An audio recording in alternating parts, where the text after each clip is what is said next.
Bir süre Almanya'dayım. Yeni geldim, daha dün akşam geldim.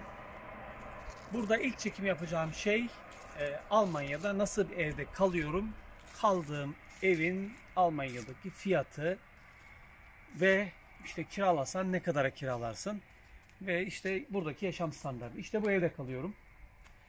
Yeğenimin evi. Münih'e 60 kilometre uzaklıkta Deising diye bir kasabada. Şimdi size evi gezdireceğim.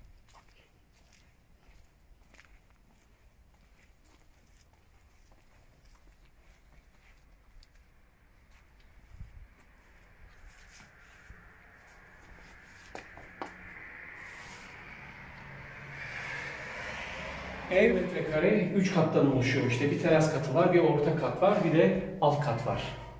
Evin hemen girişinde filogramdan yapılmış bir semazen. Giriş katta ne var? Öncelikle yaşam alanı. Burası oturma odası, yaşam odası. Burada misafir odası diye bir şey yok. Tamamen hem yaşanılan yer hem de misafirler için ayrı yerler var. Oturma odasından, bu salondan direkt mutfağa bir geçiş var. Burası evin mutfağı. Çok geniş bir mutfak.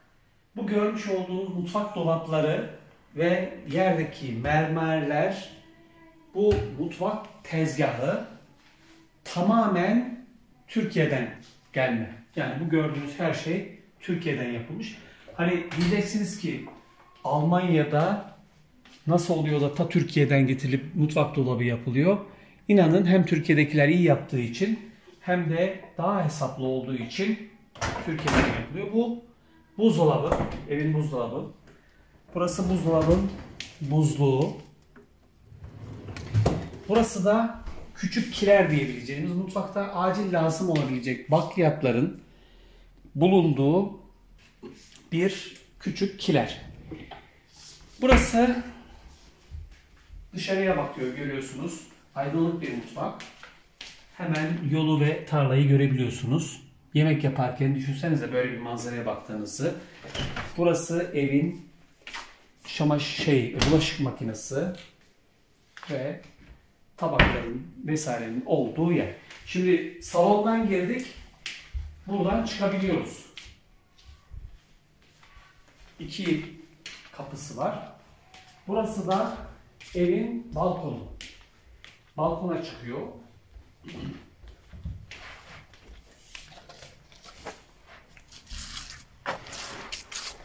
Evet, gerçekten geniş bir balkonu var evin. Balkon gerçekten çok geniş. Harika. Gördüğünüz gibi havuzu var. Şimdi şu anda hani kışa yaklaştık. Ekim ayındayız. Sonbahar olduğu için çiçekler vesaireler, yapraklar sarardı, soldu. O yüzden hani aşağıda görüyorsunuz yazın böyle mangal yapmak için yerler falan var. Şimdi aşağıya hızlıca bir ineceğim. Bakalım bahçe nasıl?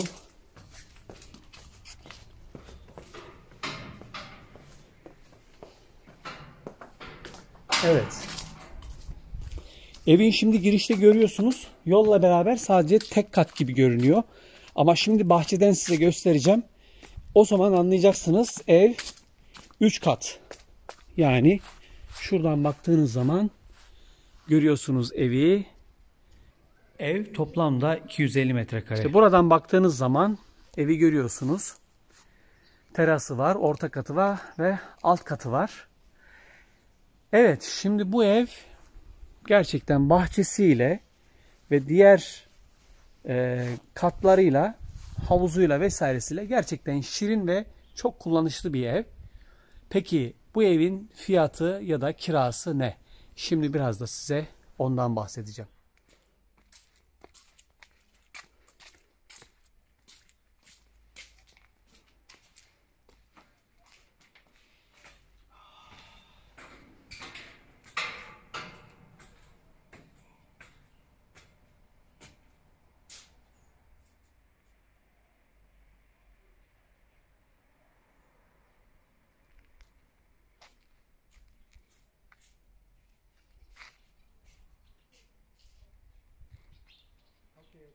Evet, şimdi gelelim bu evin fiyatına ve diyelim ki kiraladınız. Kaç paraya kiralayacağınıza.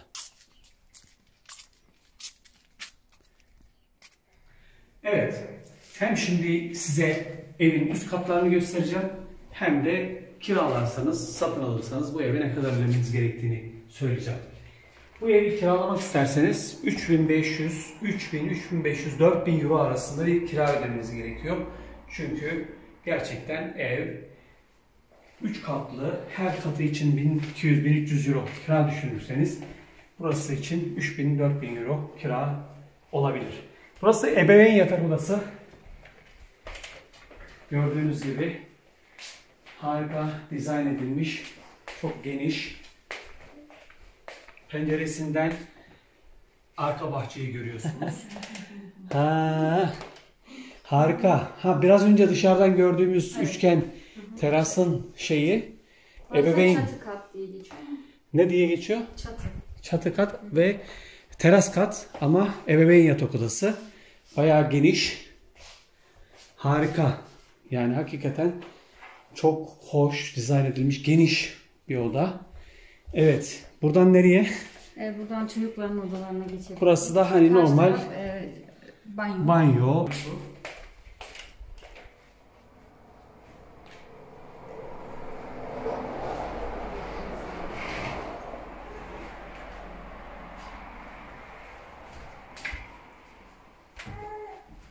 Burası bir çocuk odası. Gördüğünüz gibi güzel dizayn edilmiş. Geceleri böyle yıldızları görebileceğiniz bir çocuk odası. Yan tarafta ikinci bir çocuk odası var.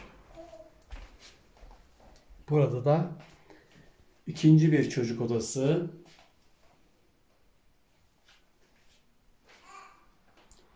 Burada da aynı şekilde yukarıya da bir şey var. Dışarıya açılan bir pencere var.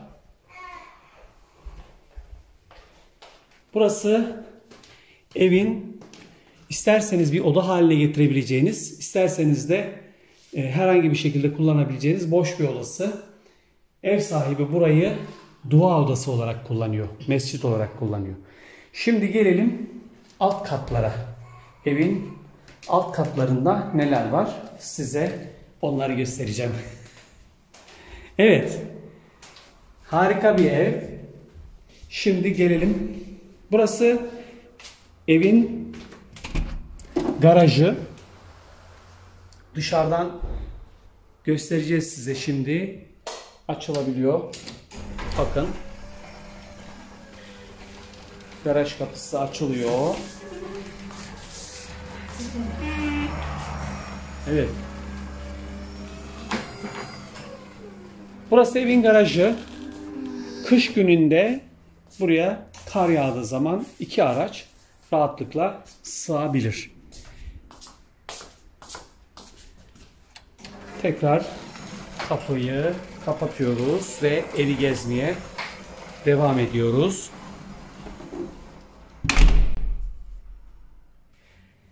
Evin şimdi en alt katındayız. En alt katında ilk girişte kiler var. Burası erzak deposu. Burada bakliyatlar, bütün baharatlar, ev yapımı bütün kurutulmuş sebzeler, meyveler evin bu katında. Gene aynı şekilde evin buzdolabında kurutulmuş şeyler, sebzeler, meyveler, diğer şeyler burada. Aynı şekilde bu buzdolapta da. Bunlar niye? Çünkü Türkiye'den getirilen bazı ürünler burada olmadığı için burada mecbur kilerde saklanılıyor, buzdolapta saklanılıyor. Başka bu katta neler var?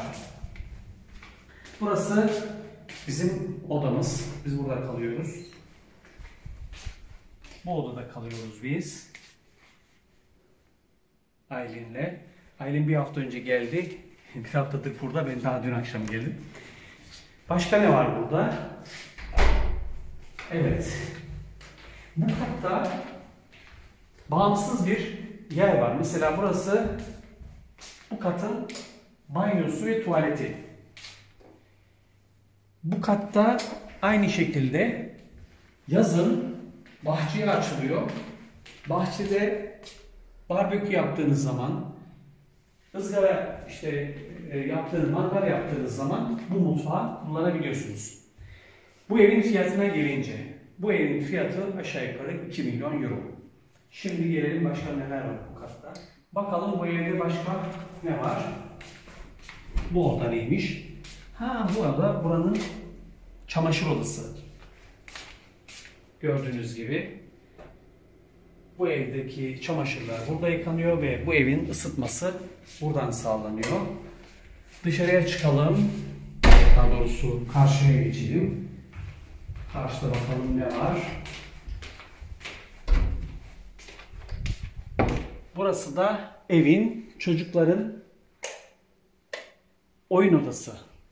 Yani çocuklar burada oyuncaklarını koymuşlar. Oyun odası. İsterseniz de bu koltuğa oturup film seyredebiliyorsunuz. Burası da bahçeye açılıyor. İşte Almanya'da kaldığım ev. Bir süre burada olacağım. Bir süre Almanya'da kalacağım. Merak ettiğiniz şeyler varsa, burada çekmemizi istediğiniz, burada merak ettiğiniz şeyler, onları sizin için hazırlamaya çalışırız. Ama dediğim gibi bir süre için burada yeğenimin evinde, bu evde dinleneceğim.